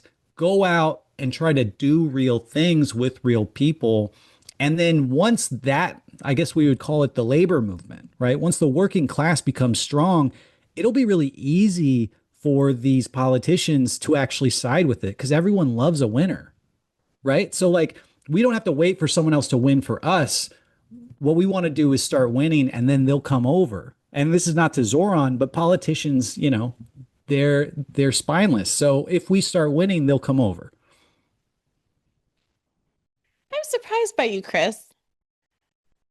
I thought you were gonna be. I'm surprised that you're even this sympathetic to electoralism. I guess, like, really to that point, I went through an era where I was like, fuck voting, and I just think it's so incredibly easy, and we're all on our phones all the time. I don't know. It's not like the Well, sexiest thing. it's not fuck voting. I mean, my own audience gets upset with me because I do all these candidate interviews, and I do still want to do horse race discussions. I mean, I care. Mhm. I'm interested, even if it's just a sort of narcissistic compulsion to follow these people who I've been following for a really long time. But I'm not saying don't vote, but when I talk about electoralism, I tend to do it in a way that foregrounds its limitations and acknowledges that structurally it is not an off-ramp. Like that there's structural obstacles to change, at least within the two-party system. Yeah, I mean, I hope it doesn't sound like I'm disagreeing with you. I agree with you all the way. Okay. I just like, I guess to me, and I hear this both online and in person all the time. It's just like so much energy towards it when I'm just like, we just shouldn't be concerned. I don't, maybe that is agreeing with you. I just like am not, I like think that what we need to do is like, there's so many things that we actually can do that are kind of not really interested in traditional electoral politics that like I like when I read things that Zoran is doing. I think Zoran himself got the city really excited. I am also worried that maybe it is a psyop in the way that we've seen kind of the conservative move of other progressive candidates and people that even got voted in. I understand the disappointment of like thinking maybe we got to win and then not seeing it. And I think the way that we get out of that is just by recognizing if we organize amongst ourselves, and by ourselves, I mean the working class, if we create overlapping solidarity among all the different identity groups with a focus on class struggle, then we will win. And like that's the prize for me. I don't know if I'm not trying to circumvent the Okay, conversation. hear me out. Hear me out. So we just did an episode on the manosphere. Mm-hmm. Are you familiar with the manosphere? I just watched that documentary. Yeah. Okay, great. So we're all on the same page. You just did a Substack post and also one of your clips, short form clips about love. Mm-hmm. Okay, let's thread this needle. One of the fascinating things about talking about politics and living in this world is that you can see all of the different ways that conservatives are using different kind of cultural artifacts, different cultural products, different cultural spaces to impose a right framing that is frequently not explicit. Yeah. And the manosphere in the romantic realm is obviously one of those spaces where a lack of traditional opportunity for men is being exploited, fueled into a just sort of interpersonal hatred for women, and redirected from the real targets that are causing their immiseration. And you write and talk about love as being something different than the sort of commodified Disney version of love and something that has revolutionary potential. I don't mean to put words in your mouth. No, but yeah, totally. Perfect. Okay. Thank you. Hi, Marx.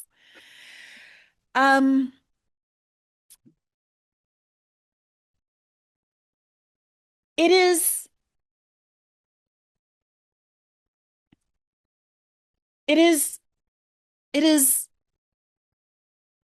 frustrating to think. It is demoralizing to think that we can see what's happening in that space with a sort of clarity that we the left tries, God bless Hassan Piker and a handful of others, but we do very little to try to enter that space and redirect people constructively. Liberals have no interest in that whatsoever. Establishment Dems have no interest in that, whatever. They would just want to, they just want to hang out with those guys. Gavin Newsom just wants to hang out with those guys, so that's going to naturally turn them in the right direction. And then that we might not be able to see our own sort of version of that, which is being hooked on internationalist politics and freeing Palestine and stopping a genocide, and being converted into excitement over potholes being filled. And there is I sometimes wonder if the focus on materialism even, like, it can become a trap in and of itself, where, the getting things, I tweeted this the other day, like, I don't think I've ever heard someone say get shit done that wasn't punching left. Like, in the abstract, do I think it's good to get shit done? Sure. Who could be mad at that? Yeah. But this is another one of those framings that, like, make you completely lose the point. What shit? What shit what's the shit? Be more specific. And also, it's always just a way to frame the left as being inept.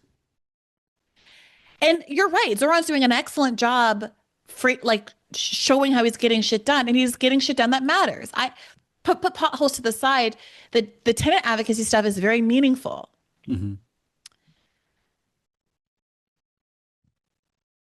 But it is not the same thing as freeing Palestine.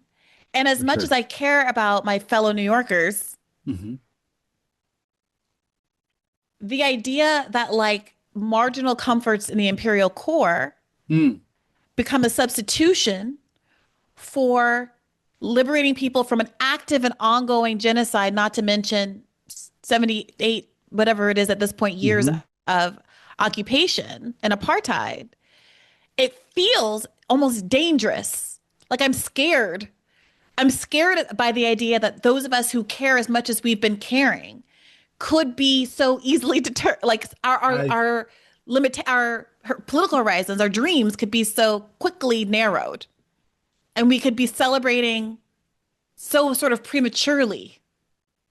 Okay, I'm re-understanding your initial point about Tish now. So you're saying that because Tish not only is a billionaire, but also is a rabid Zionist, right? Yes. Including Tish in, I don't know, is it Zoran's cabinet or something, right? Whatever, like his Avengers, is a betrayal of the pro-Palestine values that he ran on, and even earlier before his mayoral campaign. And even that, it induces us to betray our values with the hopes that, he has a long-term plan. Yeah. We're all doing, what do they say? It's like punditry. Everyone becomes their own pundit. And then it's, like, very annoying. Everyone talks about politics like they're Rachel Maddow. I think that punditry substitutes an investment in your own personal values. It enables you to very quickly go, yeah, sure, I believe in all this stuff. I mean, and it feels very liberal to me, because that's what liberals do, right? Yeah, totally. We should all have Medicare for all. Like, obviously, I believe conceptually in raising the minimum wage, but we're going to lose Pennsylvania if we oppose fracking. You can't win if you don't take the corporate money. Yeah. That's what they've been saying the whole time. And I don't mean to be, like, awfulizing. It's obviously not the same thing. I'm trying not to inflate, like, Zoran Mamdani and Hillary Clinton, but I feel like I just have to raise this red flag. And frankly, the fact that so many people that I have historically had as a guest on the podcast are absorbed for their issue area expertise, right? I love, C. Weaver on housing, or Alex Vitale on policing, are now part of the Zoran administration. I can't even really call them up to ask them how they think about it, because they've been co-opted, absorbed. I don't mean to be unfavorable with their family. I really value those people enormously, and I'm glad they're a part of the administration. But it does have this downstream effect, right? Of narrowing even the world of criticism. In the same way that the DSA maybe is like, oh, maybe we won't take this crazy position because then Zoran has to defend it. And we don't want to hurt Zoran. Yeah, I mean, I'm trying to think if this is the correct time for a history lesson, but Please. I was reading something last night about I think it was in the 1930s in New York, specifically Black Harlem, right? Mussolini had just invaded Ethiopia, and there was a big split in the working class community, specifically between Black Americans and Italian Americans. Marcus Garvey's people, right, the Black nationalists, were trying to radicalize people against the white Italians in America, right? They wanted to boycott white workers, Italian workers here because they said that these people represented what was going on in Ethiopia. Black communists also went into Harlem, and they basically set up shop across from the black nationalists. And they said, actually, our problem is with fascism abroad. And here we are all workers, right? And they had a little bit of success and a little bit of failures, both back and forth. At the time, and this is where this comes up, and I guess maybe we could talk about how we think about this, but a guy named George Padmore, who was a very high ranking black communist trained in Moscow, right? He had written a piece, and he was talking about how the Soviets were failing the international movement by not supporting Ethiopia, by not supporting anti-fascist movements. And then the media picked it all up. And right, the media in Harlem, they picked it all up and they started saying, yeah, this guy is totally right. They even got the communists saying that the Soviets are inauthentic. All of this is just to say, right? We're having all of these conversations, or at least this is my reading. We're having all of these conversations about these things that are all the way up here, and I agree with them in spirit. But really, it's like, what can I do today? What can I do with you? What can I do with my neighbors and my comrades and my coworkers, whoever it is? And how can I make people's lives for the people that I actually can affect? Because I want a free Palestine. I really do. And if free Palestine means that we get rid of Tish, then let's do that tomorrow. Actually, let's do that yesterday, right? But I don't know if that's what it means. I don't know if we get rid of Tish and that means a free Palestine. Maybe it does. And if it does, you know what? Like, I'm down. Let's make it happen. But what I really want to do and what I always want everyone to think is like, how do we make things happen today? Because the incremental progress is not AOC getting elected, not Bernie getting elected, not Zoran Mamdani getting elected. The incremental progress is you finding two of your closest friends and saying, hey, let's go to an organizing meeting today and let's learn a little bit more about Marxism, class struggle, black liberation, feminist struggle, whatever, and let's make it a part of our lives.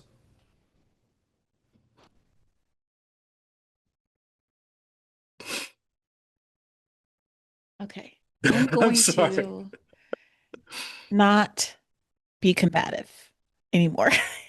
I'm going to ask you this instead. Okay. Earlier, probably like an hour ago, you sort of had a joking aside about how I know we don't like Chomsky anymore, but manufacturing consent is important for these reasons. Mm-hmm. How do you feel we should engage with Chomsky? Let me ask you why I'm asking this. Tell you why I'm asking this. In the wake of a few episodes we've done covering Chomsky's Epstein connection, and also an episode I did with Gabrielle Rockhill about the compatible left, had some listeners raise concerns that we were sort of throwing Chomsky out as the baby with the bathwater. I don't know that that's how it was ever characterized on the show, but I could appreciate that people who were much more invested in Chomsky academically than I was as a non-reader, felt like it should have been handled more sensitively and with more maybe explicit regard for his contributions to the left. Let me stop there. Yeah, go ahead. I just don't. I mean, I made the joke. Noam Chomsky was important to me. Manufacturing consent specifically. Like I'm like 21, going out partying. I get drunk. I like have a copy of that book on me all the time. I give it out to someone, then I have to buy a new Oh, copy. the NYU kids are not beating the allegations. But yeah, so it was an important text to me, but I just like don't want to have any hero worship for any academic at the very least, right? Really, probably we shouldn't have any hero worship for anyone. We should have respect. We should recognize people's contributions, but Chomsky was friends and defended the most infamous child sex trafficker in, I don't know, recent history, human history. I don't know. A really bad one at the very least. That's next. You're done for me, right? But I don't What want does to it say mean to be done for you? Like, are you going to say people you wouldn't recommend folks read manufacturing consent going forward? Or would you recommend it the way that many terrible people have written important books? I mean, it's the tale as old as time. The terrible Yeah. people. Here's what I'll tell you. I really like Remix to Ignition, right? It's one Oh, of I'm glad we went there my, because great example. yeah, I like Remix That's to my college legacy. exactly. So I know there's a political position where people are like, don't ever, engage with it. I don't know. If My assumption is if you found out every fact about every person that ever wrote anything that you thought there'd probably be something that you wouldn't like. And I don't know where the line is where we cut people off in terms of never read anything. I know Well, not even that line. I think the line about how severe the thing has to be is like less the issue, since the thing in this case is very severe. And I think too many people are comparing themselves to Chomsky who want to sort of exonerate Chomsky or make room for us to still appreciate Chomsky. And I don't think that's necessary. What you think you've done, because I'm telling you, I've had multiple versions of these conversations in the last couple of weeks. Multiple people have reached out and talked to me about this. And in each of those cases, they've sort of said, but I've done this bad thing. And the bad thing is like polluting in a car. It's not like an actual bad thing. And I'm like, I promise you, this is not taking flights is not the same thing as actively defending Jeffrey Epstein. Yeah. But the real line is not the badness of the thing. I think it's the importance of the willingness. I think that you can defend the work for what it's worth without defending the person. And I think you can just disaggregate it. Yeah. Separate the music from the artist, the art from the artist. Now, look, I'm not going to just play. I'm not just going to put on R. Kelly at a party. I'm not a psychopath. I'm teasing. I agree. I agree with you. I guess when I say dropping Chomsky, what I will say is I'll stop saying Chomsky was an incredible person for our movement and like fought for our rights. And what I will say is I think you should read this book and that's it. Right?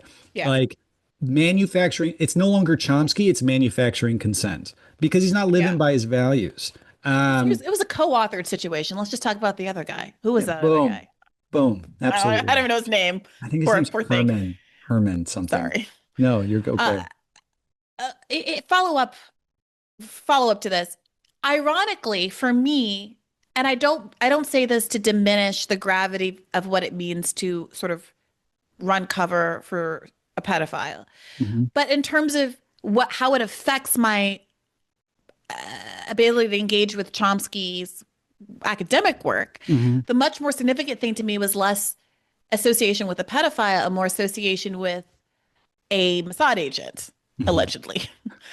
And whether or not, getting back into the Gabriel Rockhill of it all, whether or not Chomsky's commitment to a sort of two-state solution and his opposition to BDS could be read as reflective of his status of sort of controlled opposition. And I know that's going to hurt people's feelings even more than the pedophile thing. But does the fact that he, despite being marginalized in some respects, had a very esteemed sinecure at MIT for his entire career, where others have been genuinely shut out of the academic space, including Norm Finkelstein. Yeah. does the fact that he was trotted out every 4 years to tell people to vote blue no matter who by people who hated him and his politics 364 days a year, can all of this, and now on top of that, his association with Epstein and his Zionism, can any of that be read? Does any of that inform our perspective on the wisdom of his positions on those other Palestine-related issues? Yeah, I mean, oof. I don't know. Maybe I should look into this. But Norm and Noam are close, right? I mean, at least they were at some point. They had some academic relationship, some mentorship, things like that.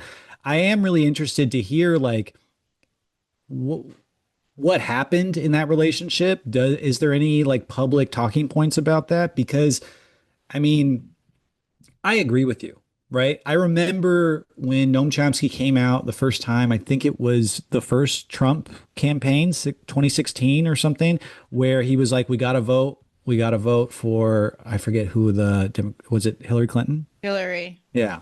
I remember that happening, and I remember I was much more against electoralism, or at least I was much more explicit in my language than I am now.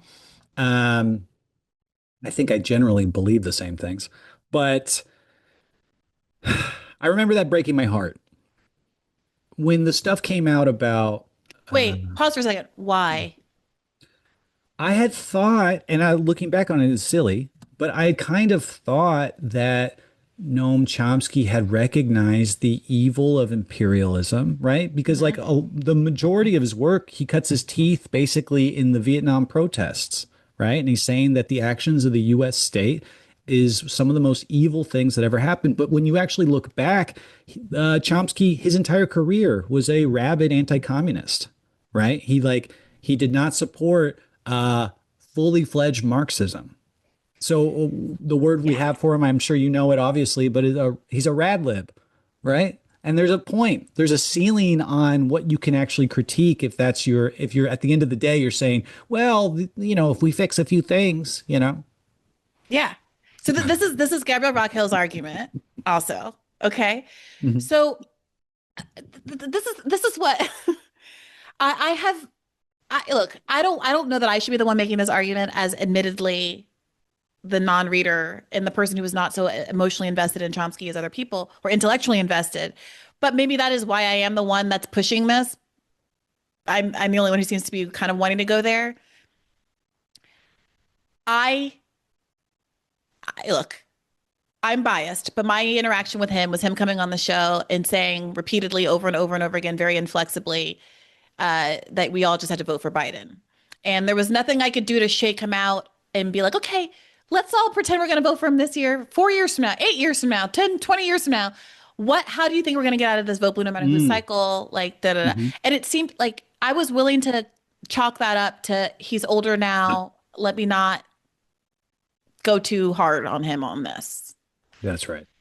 But you pointing out your frustration in 2016 as someone who is much better read than I am, at a certain point, it starts being a consistent break, an ideological inconsistency within his own writing, within his own scholarship.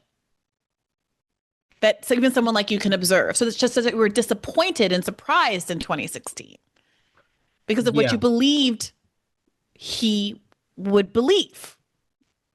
I guess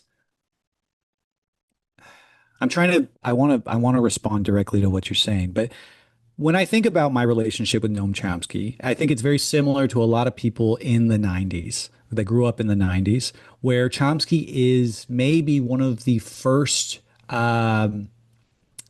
intellectuals that is challenging kind of what we'd call the traditional narrative, right? The United States is the greatest country in the world, blah, blah, blah, pledge allegiance, all that stuff. And he's like highlighting problems. And then at a certain point in my own political trajectory, I moved on to someone else. But I remember thinking, manufacturing consent is actually really interesting, because how does this system seem to be so complicit in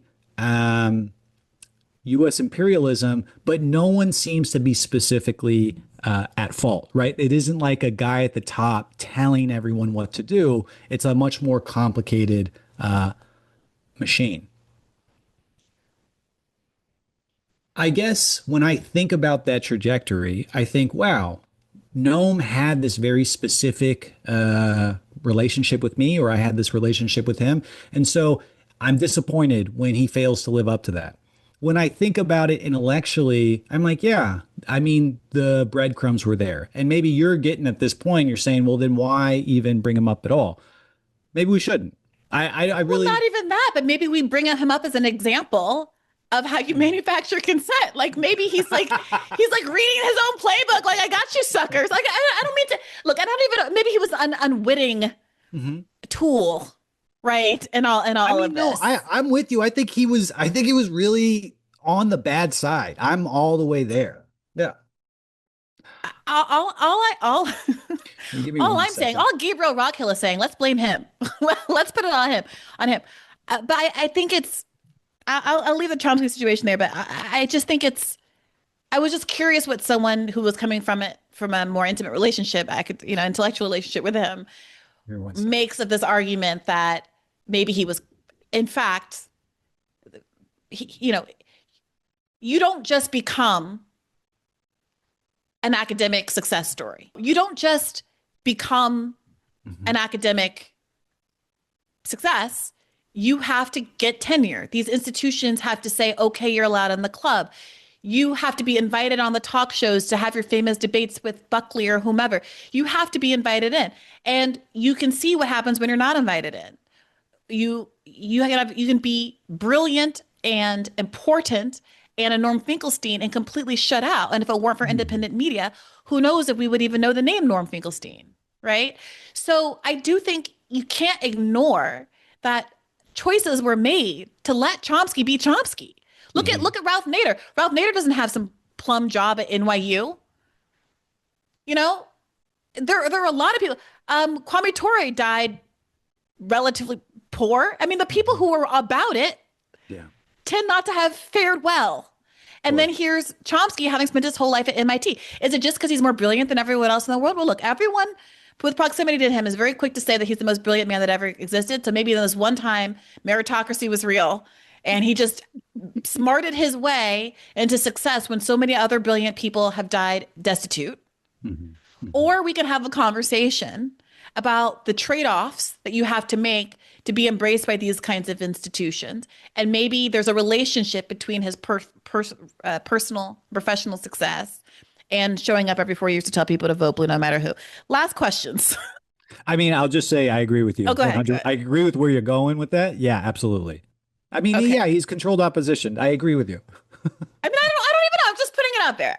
Who am I? Who am I to say? I'm just putting it out there. I think you're brilliant. I don't know. I think you should say it. Then give me a professor job at MIT. LOL. Friend of the show, Chris Hedges, was on recently, and he said what he has said many times as kind of an aside, and we joke about it. But since I have a real reader with me today, I want to ask you about the fact that he does not identify as a Marxist and says this repeatedly.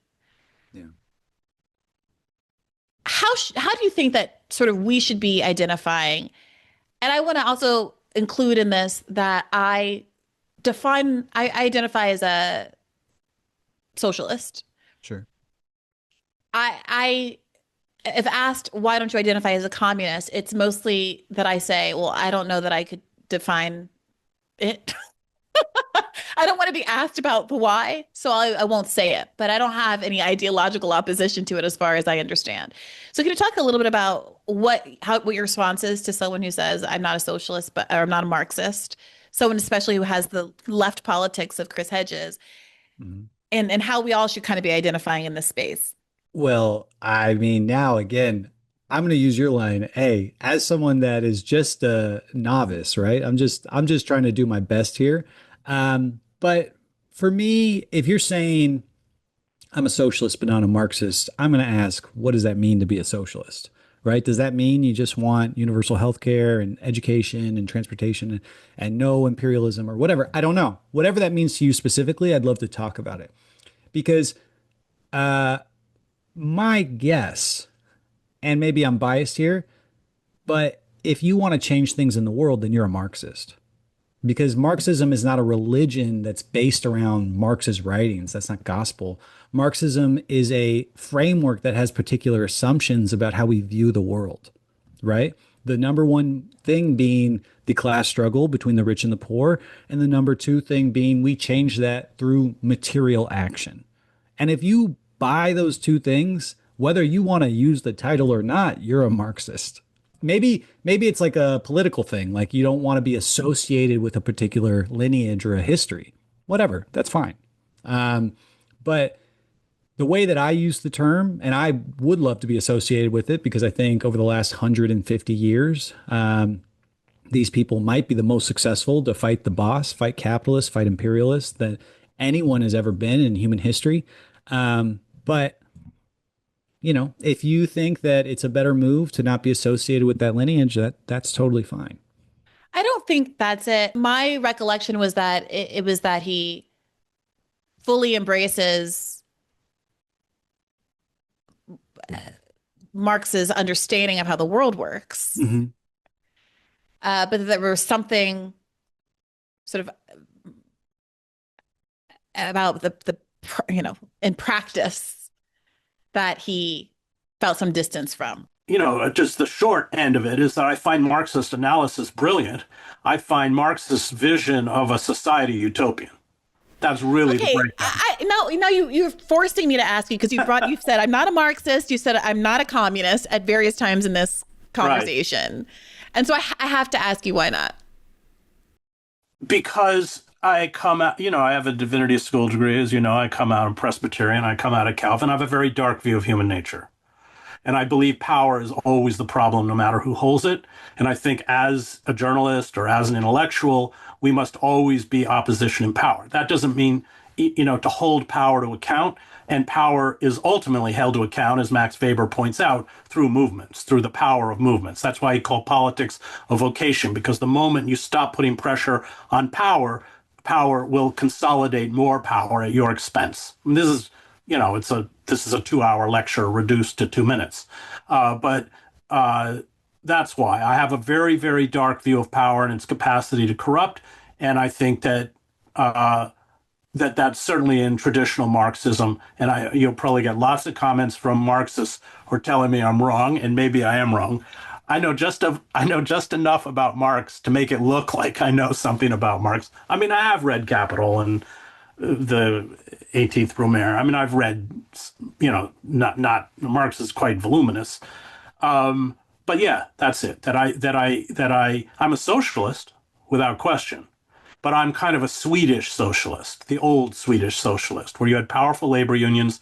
Capitalism existed within Swedish society, but was heavily restricted. So that's kind of where I'm coming from. I gave a lecture in Canada, and when I finished, it turns out the economics department, they were all sitting in the back row, and one of the professors stood up and said, "Don't be fooled by him. He's just a radical Keynesian." And it turns out they were all Marxists, which can only happen in Canada. Well, they're not wrong, really. All right. I love that. That was so sweet. Do you agree? No, but I see the distinction immediately. I actually just made a video about this recently. So for me, a Marxist does not believe in human nature, right? Human nature is what we ascribe to human nature is just the way that people in mass are socialized. So if we rearrange the ways, the infrastructure and the ways that people are materially organized, they will be socialized different, and then they will behave different in general. And that like normal distribution of behaviors of people being generally good, right, or bad, but like really close into that peak, it's going to be different than what it is now. So, you know, you asked him, like, why aren't you a Marxist? And he goes, well, I come from a Christian background, basically, right? And that means that he's like, fundamentally, humans are sinners. Okay. I think fundamentally, I am not a sinner in the same way that Elon Musk is a sinner, Mm. right? We all got stuff we got to work on for sure. But the way that Jeff Bezos, Elon Musk, Tim Cook, Zuckerberg, who's the other guy? Palantir, and then the other one Alex Karp, yeah, Sam OpenAI, right? Altman. All those guys are sinners in a way that humankind has never seen. Genghis Khan looks at them and they're way up there, right? When it comes to Yeah. sinning. So I have a hard time flattening, right? Like, this is just a brief thing, but you remember that book, Body Keeps the Score? That was like Hmm. popular for a little bit. In that Hmm. book, they say, oh my God, like, your body keeps this trauma in you, whatever, whatever, whatever. But what the guy is studying is war criminals. Other people would call them veterans, right? And for one paragraph, he talks Hmm. about the tragedies that they committed to Vietnamese women and children. They get one paragraph. But the book is about how they keep the trauma in their body, right? So when we're talking about these things, you said earlier, no group is a monolith, no group is a monolith, and humans are not a monolith, right? There is variation to our sinful nature. And I would never compare you or me or anyone that I've ever brushed shoulders with the enemies that are the elite capitalist ruling class, the imperialist running dogs. I mean, you say that, but Chris, I just had to tell you and a couple other people who've been on my inbox recently that you don't have to let Chomsky off the hook because you've also done bad things. You're not, you're not, you're not that bad. Also, Chomsky, Chomsky isn't Epstein. I also Well, want to I just mean, say and make clear, yeah, I'm with you. Okay. I've really enjoyed talking to you, Chris. I hope people have a sense of why your videos are so good and so compelling. When you started talking about that last one, it did jog my memory. I did listen to that and I did really like it because I think varying views of human nature largely explain whether you're conservative or left leaning, broadly speaking. And I do think so much of conservative ideology is driven by this idea that people are inherently bad, that if they are not laboring, then they're going to get up to mischief. That the state of the state of nature is a horrible, scary thing. Um, and similarly, even with certain kinds of liberals, there's a lack of confidence in the possibility of what I like to refer to as a sort of a Star Trek utopia. Star Trek to me is the kind of a vision board that helps us believe that there's something to aspire to beyond just fixing potholes or getting Gavin Newsom in the White House instead of Donald Trump. And for me, I had a law and economics professor who's been on the show. I bring him up often. He was one of my favorite episodes and my favorite professor named John Hansen, who did a lot of brought a lot of social psychology into our torts class and then later our corporations class to debunk the way that so much right-wing framing of human behavior is the foundation of our legal and economic system and also so wrong. And so I appreciate that you start from those sort of first principles as you're helping people to understand the world. And I think that your platform is invaluable for that purpose. Tell people where to find you on the internet and beyond so they can see what I have been seeing. Wow. I really enjoy this. This is a complete honor for you to have me on. I love this conversation. I feel like all the time went by in a second. You can find me on Instagram. That's Jean Paul, JeanPaul _ Fartre, FARTRE _. You want to find me here in New York? I'm trying to volunteer for the No Brooklyn Jails project. They're trying to build a $3 billion woke prison. It has, I don't know, humanizing infrastructure into the carceral setup. And it's $3 billion. They're trying to replace Rikers Island, but it doesn't look like Rikers Island is going to close. So they're just throwing municipality funds into the project. We want to stop Wait, it. they're gonna Temple Grandin the prisons? Yeah, they're trying to bring in these jails, and we want to make it school, make it a hospital, make it a grocery store, make it anything. The first two levels of this thing are going to be, I don't know, community spaces, right? Because they are trying to say that this is actually a nice prison, a nice jail. And obviously that doesn't exist. So on Thursdays, we're going to be over. This is in downtown Brooklyn. I think it's right off the C, right off the C, J Street Metro Tech. You can find them, find us, volunteer, no Brooklyn jail. And yeah, that's what I'm going to be doing. Otherwise, thank you for having me. This was so wonderful. This was a real treat. Thanks to all of you for tuning into this episode of Bad Faith Podcast. You can get an additional episode every week if you haven't had your fill on Mondays at patreon.com/badfaithpodcast. We appreciate your support. Take care of yourselves. And as always, remember to keep the faith. Hey, YouTube. Thanks for watching. Just a reminder that this is a podcast. You can catch an extra premium episode every Monday for $5 a month at patreon.com/badfaithpodcast. That's patreon.com/badfaithpodcast for $5 a month, an extra episode every week. Additionally, please do consider liking this video, subscribing to this channel. It helps us out. It helps independent media beat the algorithm. We appreciate you. And as always, keep the faith.